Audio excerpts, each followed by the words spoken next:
Alors, chers amis, commençons. Shavuot Tov, nous allons étudier ensemble aujourd'hui sur cette très belle plateforme un discours du Rabbi, un exposé sur la Haggadah. En effet, Pessah approche. C'est une fête qui vient avec énormément de détails, de halachot, de minhagim. Et beaucoup de tochen, beaucoup de choses doivent être apprises concernant la fête de Pessah. Le premier soir, on arrive à la table du Seder, on est déjà fatigué de tous les préparatifs de Pessah, on ouvre la Haggadah et il y a énormément de choses que la Haggadah doit nous dire, veut nous dire, nous raconte. Mais on n'a pas toujours eu le temps de bien s'approfondir sur la Haggadah, de prendre le temps d'essayer d'écouter ce qu'elle a à nous raconter et les messages qu'elle veut partager avec nous. Alors, en réalité, la mitzvah de raconter l'histoire de la sortie d'Égypte, Yetziat Mitzrayim, c'est une mitzvah qui tombe le soir de Pessah, puisqu'on a l'obligation, c'est une des mitzvot de la fête de raconter la sortie d'Égypte, mais vous savez qu'on a la mitzvah de s'en souvenir tous les jours de l'année. Zachor, de se souvenir la sortie d'Égypte, cette belle histoire, le fait que notre peuple est né ce jour-là. Donc, c'est d'un côté une mitzvah qui est liée à Pessah, mais elle est aussi liée à toute l'année. Et c'est un peu le cœur de notre identité. Comme nos sages expliquent que l'histoire de la sortie d'Égypte, l'esclavage puis la sortie d'Égypte, c'est Yesod Chazak, Yesod Gadol, Ve'amud Chazak Betoratenu ou Be'emunatenu. C'est un des grands piliers les plus forts dans notre Torah et dans notre croyance. Et énormément de mitzvot découlent de cette histoire, de cette une histoire qui s'est déroulée à notre peuple. Et vous remarquerez que toutes nos tfilotes sont accompagnées de ce mot Yetziat Mitzrayim, le Kiddush, plusieurs des bénédictions, dans le schéma tous les jours.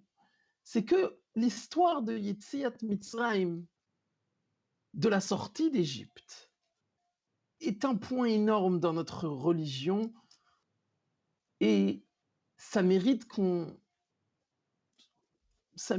s'approfondisse un petit peu plus sur cette histoire et sur le message que cette histoire doit nous donner durant l'année et surtout le soir de Pessah.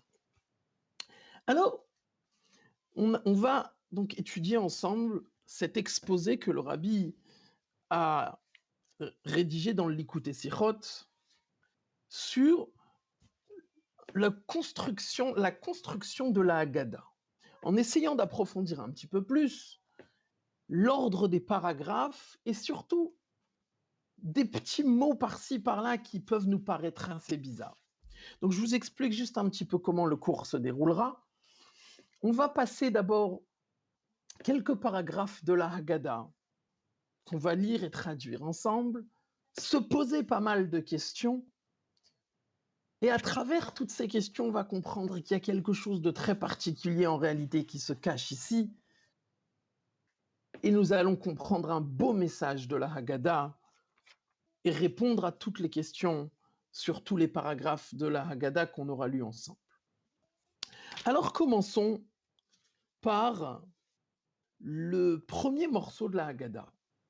Donc, bien sûr, une fois le kiddush fait, une fois les premières étapes, se laver les mains, les herbes amères, on arrive au Maggid. Maggid, la 5e étape, c'est bien le moment de raconter la Haggadah, de lire la Haggadah. Premier paragraphe, je l'ai devant moi, je vais vous le lire en hébreu puis en français. He lachma ania, ceci est le pain de souffrance, diachalu avatana be'ara de Mitzrayim, que nos ancêtres ont mangé en Égypte, en terre d'Égypte.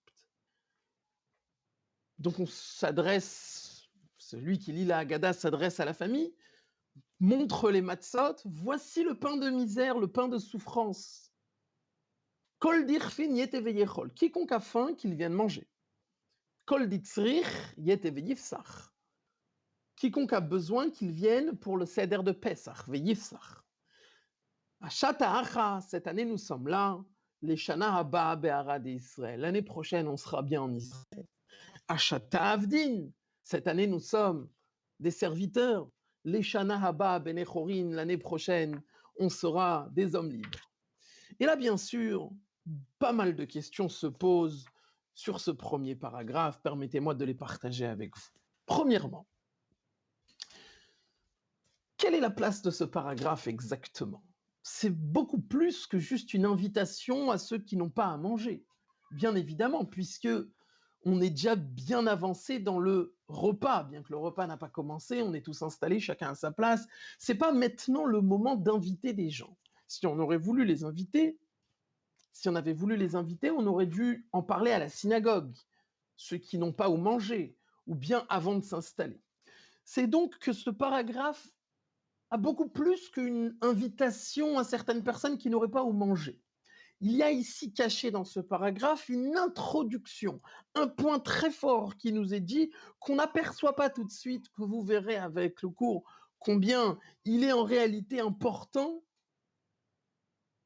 un point très fort qui nous permet de débuter la lecture de la Haggadah.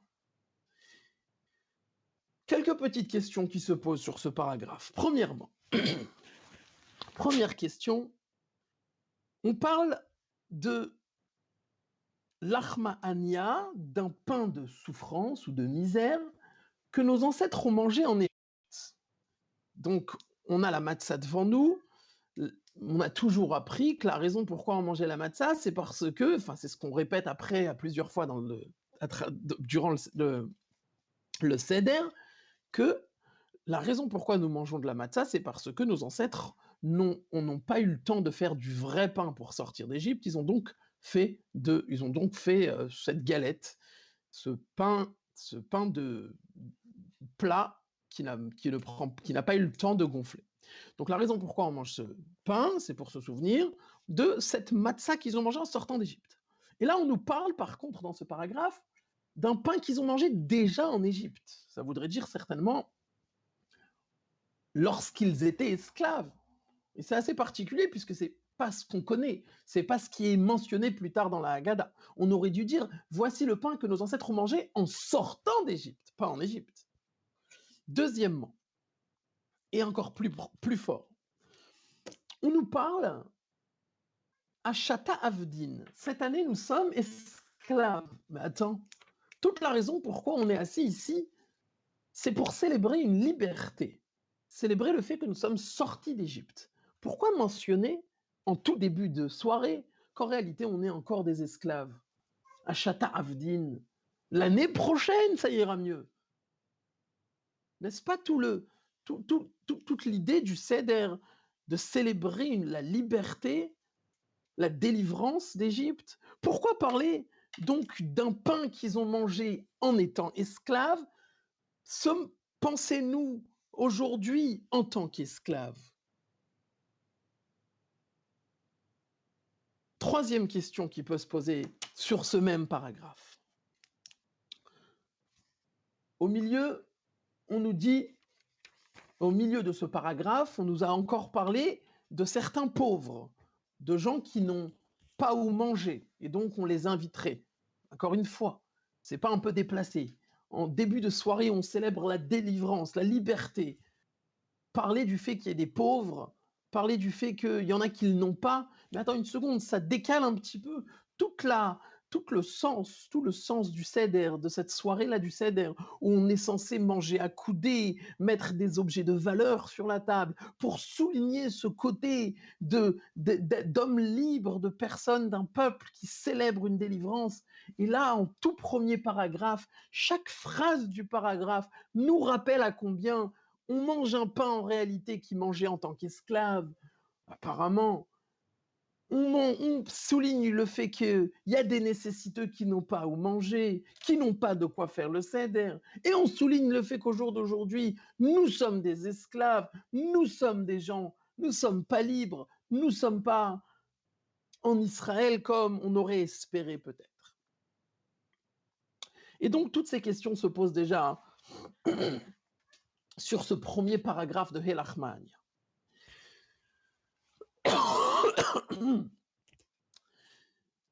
La Haggadah continue.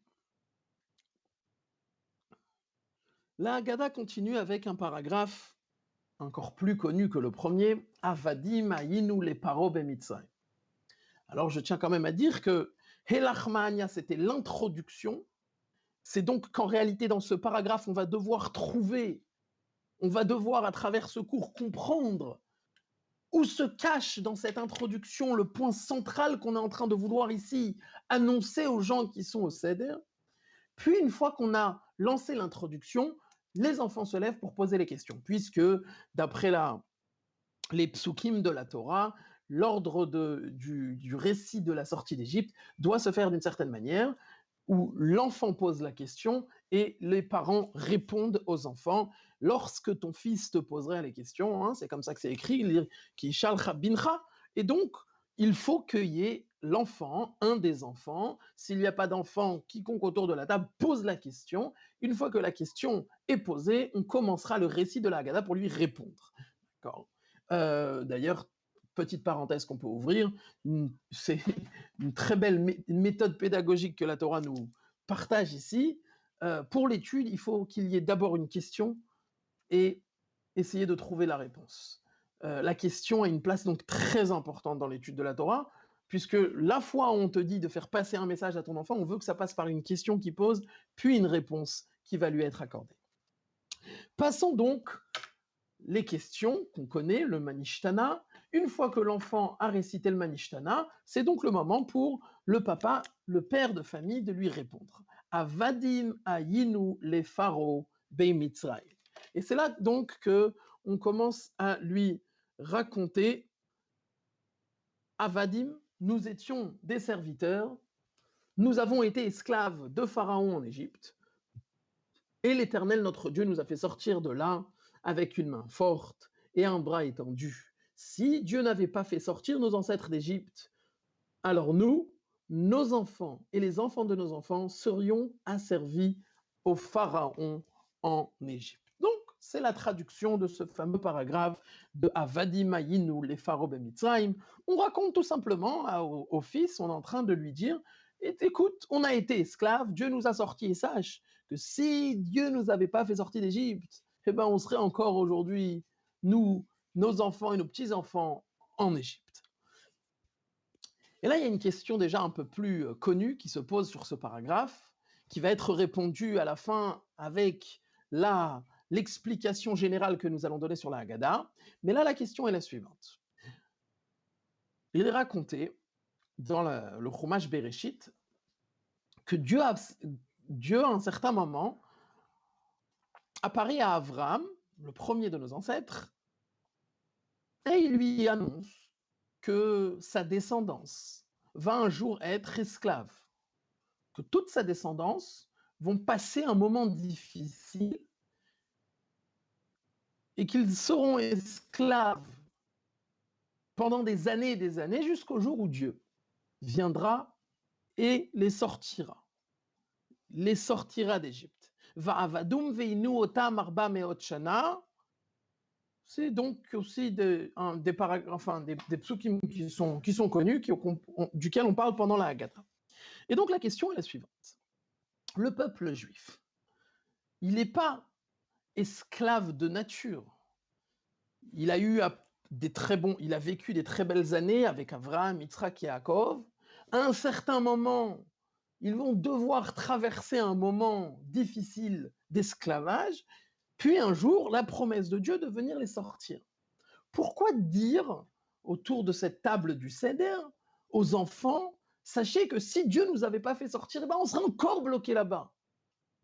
Non, il y avait quand même une promesse de nous faire sortir un beau jour au bout de 400 ans, c'était un peu prévu.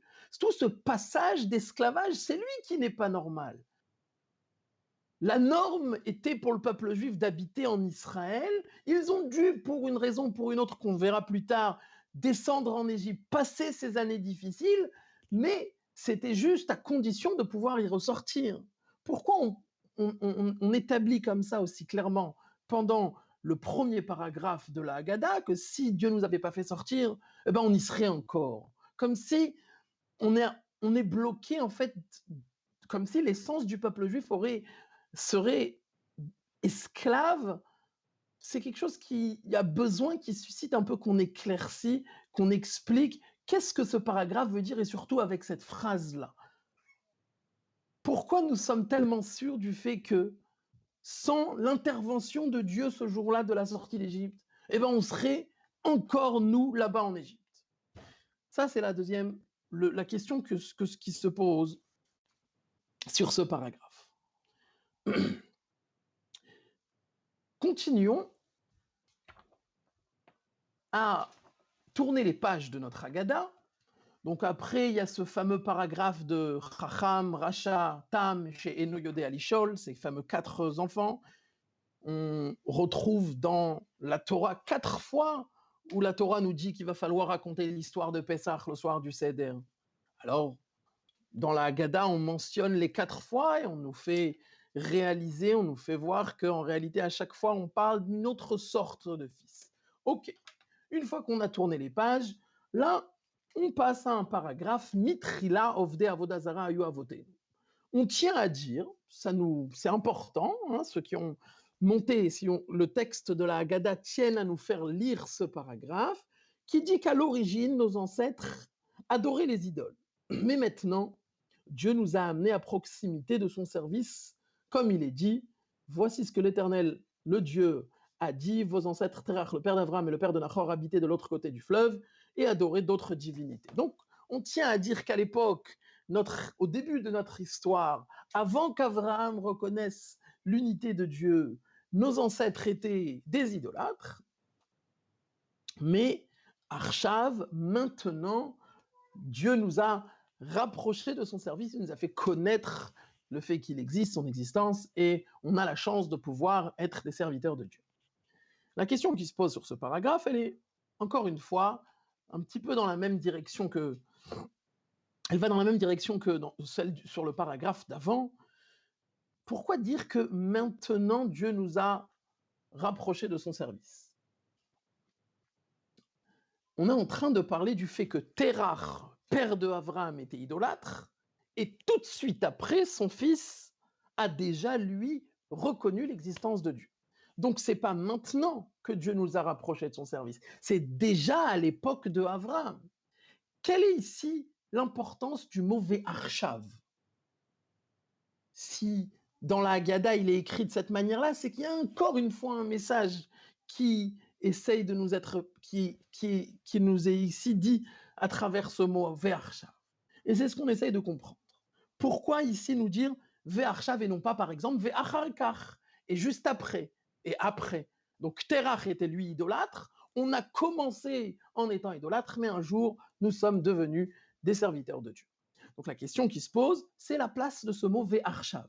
Pourquoi? Pourquoi parler de maintenant, de nous, ici, autour de cette table, alors que c'est déjà depuis longtemps, depuis le début de l'histoire du peuple juif, que nous avons mérité ce rapprochement de Dieu par le fait que nos ancêtres ont reconnu son existence et qu'on a donc pu avoir ce mérite de vivre une vie basée sur ses enseignements et ses directives.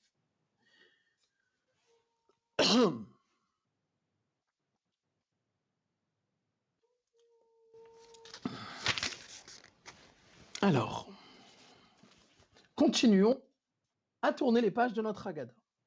Pour ceux qui nous ont rejoints il n'y a pas très longtemps, petit résumé où on en est exactement dans l'étude de cet exposé, de cette Sikha du Rabbi sur la construction de la Haggadah, du texte de la Haggadah. On a donc pris quelques paragraphes et on a essayé de les comprendre, de poser quelques questions. On n'a pas encore répondu. Une fois avoir fini les questions sur ces paragraphes,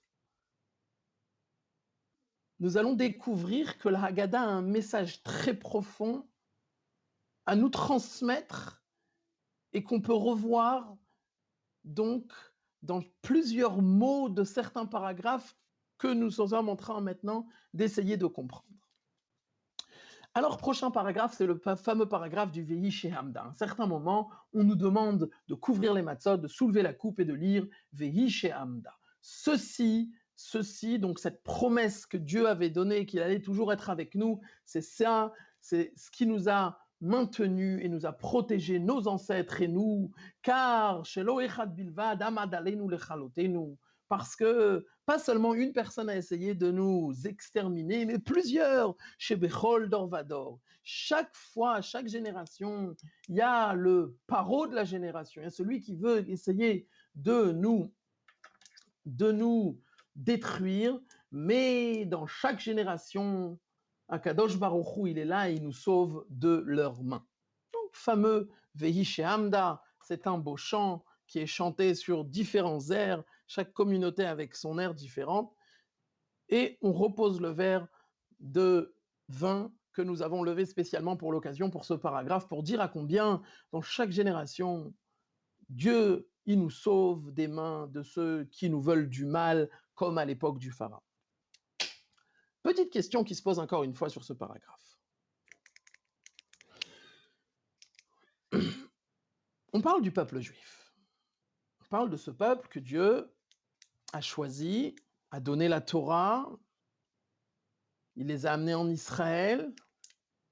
Ce peuple qui mérite cette protection divine, cette attention divine plus particulière, comment ça se fait qu'on trouve ça tout à fait normal de dire, bah, de toutes les façons, chaque génération, on est toujours là pour nous embêter. Enfin, ils sont toujours là pour nous embêter. Ça même, c'est pas normal. Comment se fait-il qu'un tel peuple, chaque génération, Bechol Dor Vador, mérite qu'on vienne l'embêter et que seulement parce que Dieu est là, Dieu intervient pour nous sauver. Cette chose-là n'est pas normale. Suivant les enseignements de la Chassidoute, des parties profondes de la Torah plus précisément, que toute la création du monde était pour le peuple juif, Bishvil Israël Shenikre ou Reshit. Toute l'existence est là pour aider le peuple juif à servir Dieu ici sur terre. Comment se fait-il une possibilité telle que le peuple juif, dans chaque génération, se retrouve avec des bâtons dans les roues, se retrouve avec des difficultés pour servir Dieu? Et si oui, si effectivement ils peuvent se retrouver avec des bâtons dans les roues à cause de certains ennemis qui viennent embêter le peuple juif, le fait que Dieu vienne intervenir, c'est une chose qui est tout à fait normale. Encore heureux, c'est là toute la raison de sa création du monde, pour que le peuple juif puisse servir Dieu. Donc qu'est-ce que veut dire que, waouh, c'est énorme que Dieu vienne nous sauver? Comme si on est en train de dire ici, en réalité on ne méritait pas du tout et il est venu. Il nous a sauvés. Akadosh Baruch Hu, il est venu nous sauver alors qu'on ne méritait pas. Encore une fois, toutes ces questions sont pour mieux comprendre les réponses. La grande réponse que nous allons donner tout à l'heure, qui nous permettra de comprendre pourquoi on souligne tout ça à travers la lecture de tous ces paragraphes dans la Haggadah. Alors, c'est parti, on peut continuer.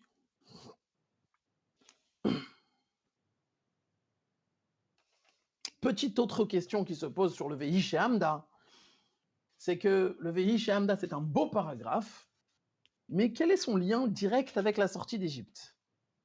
A priori, c'est un paragraphe qu'on aurait dû lire à toutes les fêtes juives, Purim, Hanouka. Ouais, effectivement, chaque fois, ils essayent de venir chez Bechol Dor Vador, Omdim Aleinu Lechalotenu. Pourquoi ce paragraphe est lu précisément pendant le soir du Seder, pendant la lecture de la Haggadah? Qu'est-ce qui nous apporte en plus dans le texte de la Haggadah, dans cette construction de tous ces paragraphes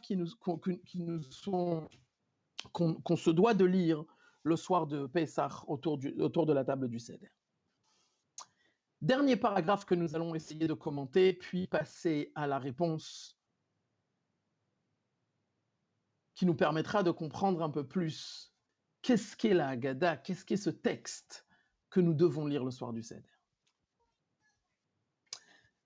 Le dernier paragraphe de la Haggadah, c'est le Dayenu. Dans le Dayenu, nous sommes en train de faire une liste de choses, de miracles, enfin de choses sur lesquelles on est très reconnaissant envers Kadosh Baruch Hu, envers Dieu, et on est en train de dire qu'en réalité, même si nous n'avions pas fait toutes ces choses-là, Dayenu, ça nous aurait suffi, on est bien. Cela aurait été suffisant. La vraie traduction de Dayenu. Si nous aurions seulement sorti d'Égypte, si nous avaient seulement fait sortir d'Égypte, et ils ne les avaient pas punis, cela aurait été suffisant. Et comme ça sur chaque chose. Et à la fin, on refait toute la liste de toutes ces choses-là qu'il nous a fait. Il nous a fait sortir d'Égypte, nous a amené dans le désert, il nous a donné la manne, il nous a donné le Shabbat, il nous a rapproché du mont Sinaï, il nous a donné la Torah, etc., etc. Et à la fin, nous concluons cette liste en disant, et en plus, il nous a construit le Beit HaMikdash pour permettre de nous pardonner nos fautes. Alors une seconde. Déjà, la phrase nous dit la chose suivante, ou Banalanu et Beit HaBechira. On connaissait tous le Beit HaMikdash, le temple, en général, par le nom Beit HaMikdash. Pourquoi Beit HaBechira? Bechira, qui veut dire le choix, la maison que Dieu a choisie. Ok, il n'y a pas un nom plus connu, plus commun, qui est le Beit HaMikdash. Deuxième question, à chaque fois qu'on a mentionné un de ces bienfaits d'Akadosh Baruch Hu, on l'émunère, on le dit exactement, il nous a ouvert la mer, il nous a fait passer la mer à pied sec, etc., etc. Et là, on ne dit pas seulement « et il nous a construit le temple », mais on explique la raison pourquoi pour nous pardonner, pour pardonner nos fautes. Pourquoi il est important de finir avec ces mots « les chaper al-kol avonotenu ». Pourquoi, lorsqu'on te parle du temple, il est important de t'expliquer à quoi il sert le temple, qu'il est là pour nous pardonner, pour effacer nos fautes. En plus que, il est vrai que le temple pardonnait les fautes du peuple juif à travers les sacrifices, etc., mais sa raison première, c'est plutôt pour que Dieu puisse résider parmi le peuple juif. Le fait que les fautes soient pardonnées, c'est une chose qui vient avec, très importante, mais pas la première chose. Donc, si la Haggadah choisit, encore une fois, de changer tous ces petits mots, de ne pas dire Beit HaMikdash, mais dire Beit HaBechira, la maison que Dieu a choisie, du choix. Et en plus de te donner la raison pourquoi on est tellement joyeux qu'on a le temple, parce que ça nous pardonne les fautes. Alors que ce n'est pas là la raison première de l'existence du temple. C'est qu'il y a une raison particulière, ça fait partie de ce message que nous devons tous essayer de comprendre maintenant en expliquant quelque chose de très particulier. Alors on y va. Chers amis, je peux officiellement déclarer qu'on passe à la deuxième partie du cours.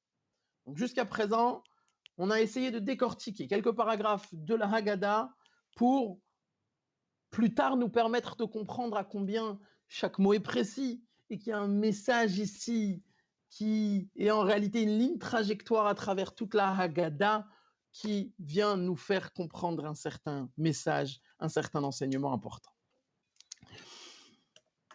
Alors le Rabbi répond à toutes ces questions de la manière suivante. Alors que toute la famille est assise autour de la table du Seder, après toutes ces journées de préparatifs, de courses, de ménage, tout le monde est assis autour de la table du Seder. Espérons que ça puisse être fait cette année aussi. Il y a une grande question quand même qui plane dans l'air. Il y a un étonnement quand même particulier. Qu'avant même de commencer le Seder, avant même de commencer la lecture de la Haggadah, il faut absolument expliquer. Cet étonnement a besoin d'être résolu. Quelque chose ne tourne pas rond. Dieu nous a sortis d'Égypte. Nous sommes ici en train de célébrer une délivrance. Akadosh Baruch Hu, le créateur du monde, est venu délivrer le peuple juif d'Égypte, est venu le sortir de cet esclavage pour l'amener en Israël et le rendre un peuple libre. Question qui se pose une seconde. Que, comment ça se fait qu'on est encore en exil dans ces cas-là? Si c'est Dieu qui a sorti le peuple juif d'Égypte, Dieu a sorti le peuple juif de cet esclavage, il nous a rendus des hommes libres. Comment ça se fait qu'on est encore en Égypte? Comment ça se fait en Égypte? Comment ça se fait que nous sommes encore en galoute, en exil? Comment se fait-il que le peuple juif souffre encore tellement, à tel point que Bechol dor vador omdim aleinu lechalotenu? Où est cette liberté que nous célébrons ce soir? Où est-elle? Bnei Chorin, Cherut, on la ressent pas. Imaginez-vous, rappelez-vous que nos ancêtres ont souvent lu la Haggadah dans des caves cachées parce qu'ils ne pouvaient pas montrer qu'ils étaient en train de célébrer. Alors de nos jours, c'est déjà un peu plus facile et encore, nous vivons des moments difficiles, des périodes compliquées. Comment est-ce possible de dire à nos enfants, à notre famille ici assis autour de la table, nous sommes en train de célébrer la délivrance, le fait que Dieu nous a rendus des hommes libres. Mais attends, on n'est pas du tout libres. Nous ne sommes pas libres. Nous sommes encore en exil. Et la Haggadah et le Seder de Pessah a été pratiqué à travers des époques difficiles. Et même aujourd'hui, on ne peut pas dire que nous sommes des hommes libres. Nous sommes encore dans une galoute, dans une exil. Et plus fort que ça. Le peuple juif est sorti d'Égypte. Birechush Gadol, ça faisait partie de la promesse, ils allaient sortir avec beaucoup d'argent. Et ils sont effectivement sortis avec beaucoup d'argent. Et on va célébrer ça ce soir-là. Comment se fait-il qu'il y ait encore des pauvres qui n'ont pas où manger le soir du Seder, à tel point qu'on a été obligé de les inviter, comme la halakha demande d'avoir des invités à table, faire profiter des gens qui n'ont pas de quoi manger? Où est cet argent? Et à table, on a avec nous aussi assis les 4 fils. Donc dans le peuple juif, on n'a pas que des chacham, il y a des chacham, il y a des rachats, etc. Comment se fait-il qu'il y a encore des rachats? Alors que Dieu est venu sortir le peuple juif d'Égypte, et on raconte que ceux qui étaient rachats, qui n'ont pas voulu accepter la sortie d'Égypte, sont restés en Égypte. Alors comment ça se fait que dans notre peuple, on a encore des rachats qui sont réapparus, qu'on va avoir autour de la table du Seder? Donc ça, ce sont 3, ou plus précisément une grande question qui se pose au tout début du Seder. Avant même qu'on ouvre la bouche pour lire un paragraphe, une seconde, qu'est-ce qu'on fait? Qu'est-ce que nous sommes en train de faire ici autour d'une table à célébrer une délivrance, une liberté, alors que nous ne sommes pas des hommes libres? Et ces questions sont des questions qui ne permettent même pas d'avancer et de commencer le Seder. Et pour pouvoir permettre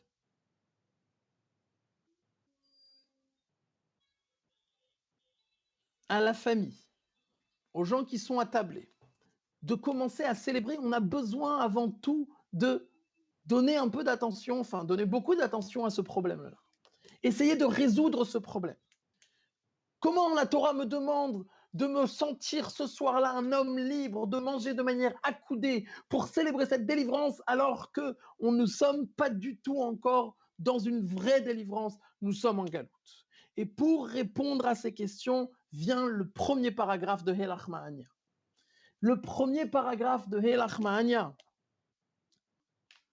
que nous avons lu ensemble au début, qu'on a traduit, se cache en réalité dans ce paragraphe la réponse à cette question, l'explication que nous devons donner à tout le monde. Comment ça se fait qu'il y a quelque chose qui paraît ici un peu contradictoire?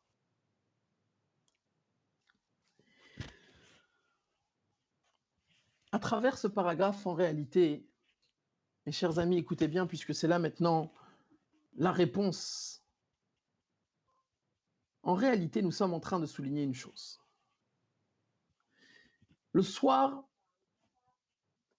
du Seder, la fête de Pessah que nous célébrons chaque année, on célèbre le fait que Akadosh Baruch Hu, le jour de Pessah, il est venu et il a enclenché un processus de délivrance ce soir-là.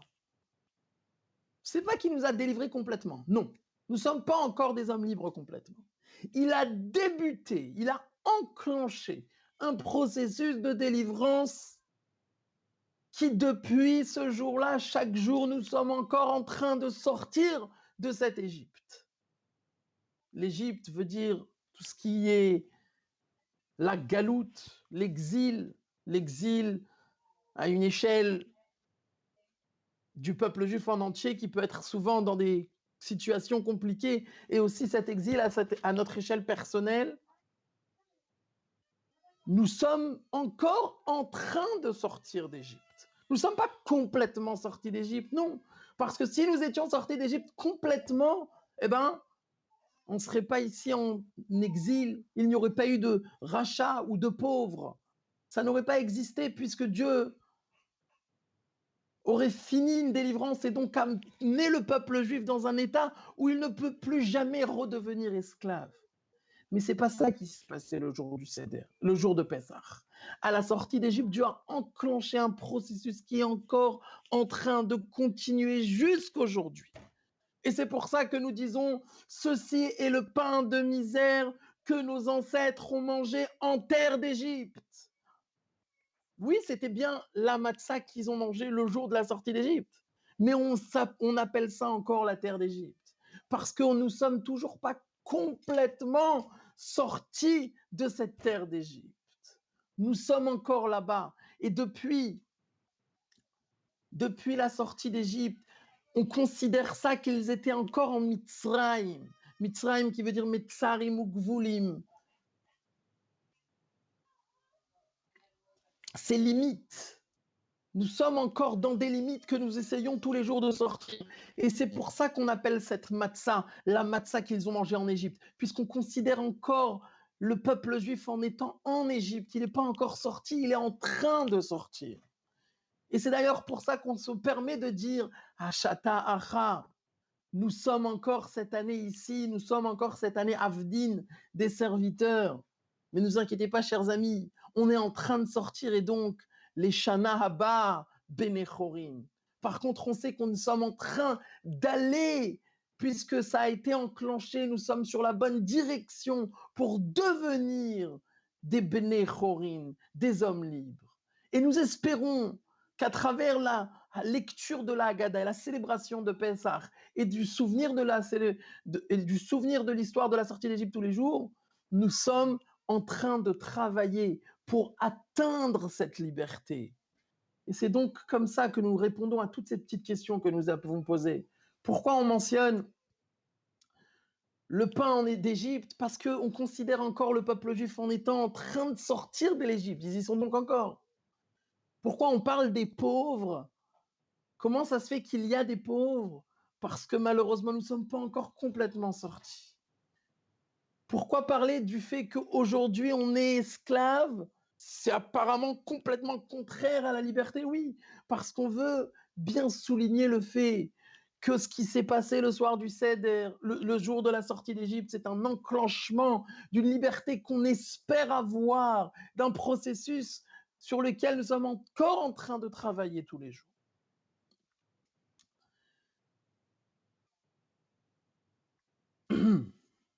Continuons dans les quelques minutes qui nous restent à essayer de répondre à toutes les petites questions que nous avons posées sur les autres paragraphes.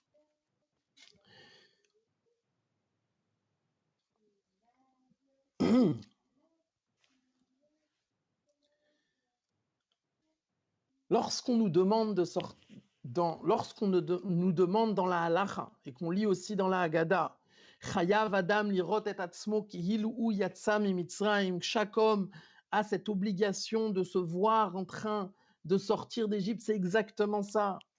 Pas un homme doit se voir comme un homme libre qui est déjà sorti d'Égypte, une vieille histoire sur laquelle il n'a pas besoin, lui, d'être acteur. Il a besoin, et on demande à chacun autour de la table du Seder. Et c'est l'ambiance qu'on essaye de mettre avec ce premier paragraphe, que nous sommes en train de sortir d'Égypte. La sortie d'Égypte n'est pas finie. Chayav Adam lirot et atzmo kihil hu. Un homme a cette obligation de se voir lui-même comme si lui, donc chacun, est en train de sortir d'Égypte. Ce n'est pas une vieille histoire, c'est une histoire qui est encore actuelle. Et c'est donc ça le sens de ce premier paragraphe. Et après, on s'était arrêté sur le paragraphe de Avadim Ayinu, les Parobé Mitzrayim, que nous étions des serviteurs du pharaon en Égypte, et Dieu nous a sortis de là-bas. Et s'il ne nous avait pas fait sortir d'Égypte, eh ben on serait encore, nous et nos ancêtres, et nous et nos enfants, bloqués en Égypte. Alors on s'était posé la question, pourquoi parler du fait que nous et nos enfants, si Dieu ne nous avait pas fait sortir d'Égypte, on serait encore là-bas.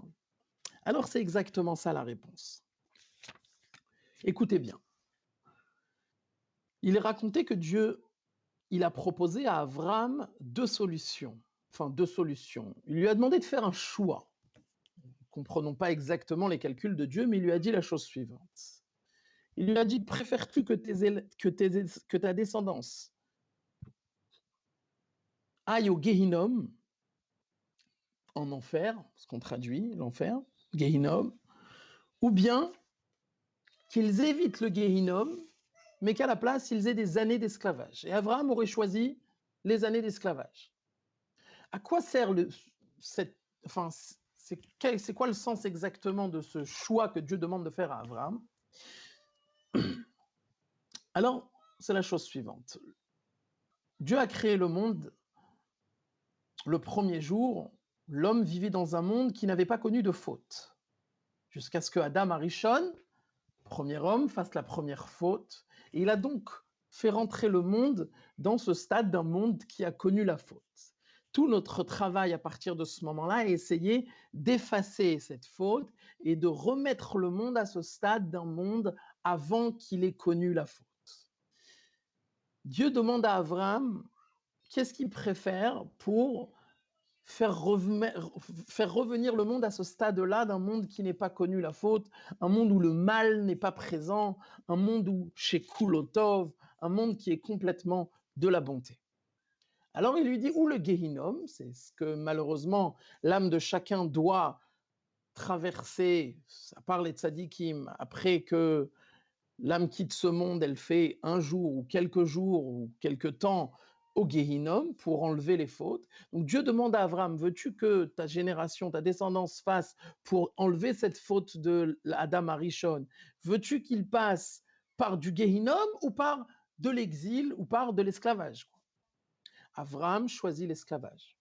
Ce qui voudrait dire que si le peuple juif avait mérité, s'ils avaient en Égypte fait,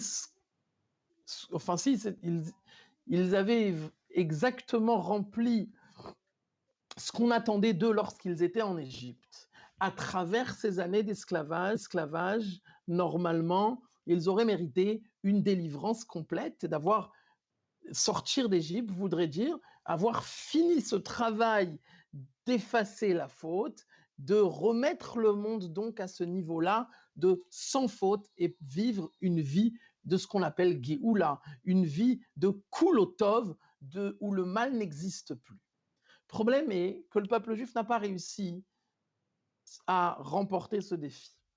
Le peuple juif, malheureusement, en Égypte, ils se sont enfoncés, Bécha'aretuma, dans certains niveaux d'impureté. Ils n'ont pas réussi donc à accomplir cette mission qu'ils avaient. Et on dit jusqu'à ce qu'il est arrivé à un point où ils étaient tellement enfoncés dans l'impureté qu'ils n'avaient plus la force de sortir de là. Il a fallu que Dieu vienne en dernière minute et prenne et arrache le peuple juif de là-bas. Beyad Chazaka, on va répéter plusieurs fois dans la Haggadah, avec une main forte. Pourquoi répéter tellement de fois Beyad Chazaka? Parce qu'effectivement, étant donné que le peuple juif n'avait pas réussi à remporter ce défi de ramener le monde à un niveau de Kulotov, d'avant la faute, eh bien, il a fallu que Dieu intervienne. Et c'est donc pour ça que nous disons dans la Haggadah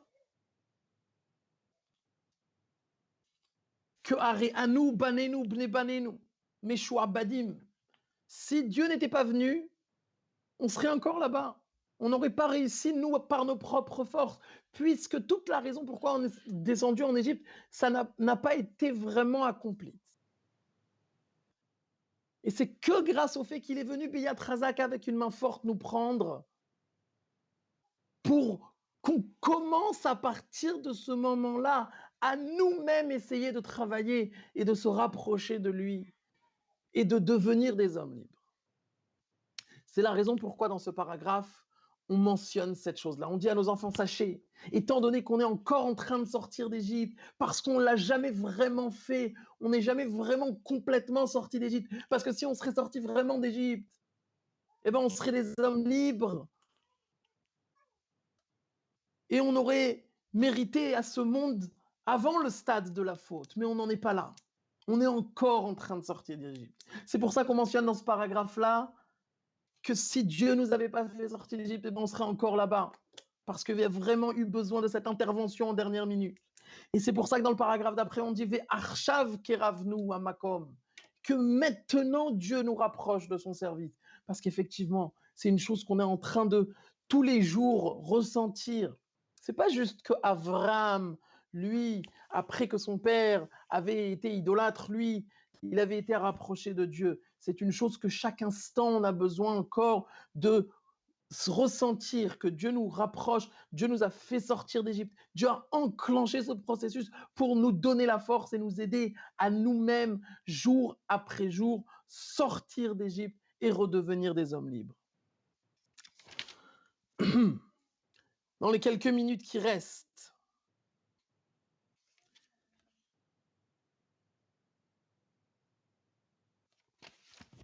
j'essaie juste de ne pas rater un paragraphe. Vehi she'amda.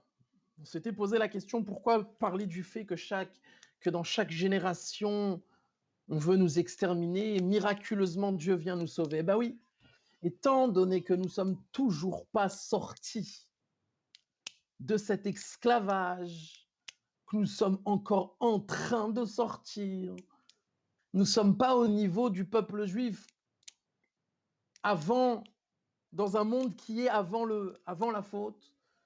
Eh ben il se peut que viennent des Réchaïm nous faire du mal. Mais étant donné que Akadosh Baruch Hu ne veut pas nous laisser tomber, et il veut nous donner sa main à chaque fois, que même qu'on ne mérite pas encore, quand même il est là et il vient nous délivrer. Même que le processus de sortir d'Égypte n'est pas encore fini, même qu'il a été enclenché mais qu'il n'est pas encore fini puisqu'il dépend vraiment de notre travail au jour le jour, et qu'à cause du fait qu'on n'a pas toujours, nous, travaillé à 100%, et qu'on ne le mérite pas toujours, donc il se peut que certains de l'extérieur viennent essayer de nous embêter, et on loue à Kadosh Baruch Hu sur le fait que même qu'on ne le mérite pas, quand même il vient et il nous fait sortir d'Égypte, et il nous sauve de ces situations qui sont compliquées. Et on finit par dire, ou banal anu et beit abechira, on finit par dire à la fin du Dayenu, après tous les bienfaits que Dieu nous a fait, il nous a aussi construit le Beit HaMikdash. Il nous a aussi construit le temple. Il nous a aussi construit cette maison qui va nous permettre, les chaper al kol avonotenu, de l'effacer cette faute. Cette faute de Adam Arishon, du premier homme, qui jusqu'aujourd'hui nous payons un peu le prix pour essayer d'effacer. Eh bien, il nous a donné l'opportunité avec le Beit HaMikdash, les chaper al kol avonotenu, de pardonner nos fautes, d'effacer cette faute pour pouvoir effectivement arriver à ce niveau de l'Eshana Haba Birushalayim, que cet enclenchement d'Akadosh Baruch Hu, qui a été fait le jour de la sortie d'Égypte, qui n'est toujours pas fini, puisqu'au jour d'aujourd'hui, nous sommes encore en train d'essayer de travailler pour les chaper al kol avonotenu, pour effacer cette faute et arriver, mais on est sûr et certain qu'avec notre travail et le travail de chacun qui est assis autour de la table du Seder, nous allons pouvoir mériter d'enfin en finir avec cette faute, enfin en finir donc avec ce travail que nous avons durant l'exil, qui nous permettra donc de sortir de l'exil, sortir de cette période où nous sommes encore en train d'essayer de travailler pour enlever le mal d'ici bas, de sur terre, pour atteindre le niveau de l'Eshana Haba Bene Chorin, l'année prochaine, si Dieu veut, et j'espère encore, puisqu'on n'est pas encore le soir du Seder, on peut se le souhaiter que pas l'année prochaine, mais on est encore sous l'effet du l'Eshana Haba que nous avons dit l'année dernière au Seder, que l'an prochain à Jérusalem, l'an prochain, Yerushalayim Abnouya Bene Chorin, en tant qu'hommes libres qui auront fini tout ce processus qui a été commencé le jour de la sortie d'Égypte. Voilà, chers amis, je pense que mon temps est presque fini.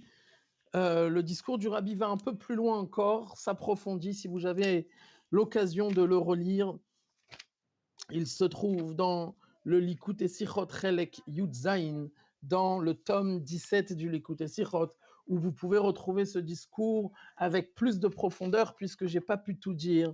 Bonne soirée, Shavua Tov.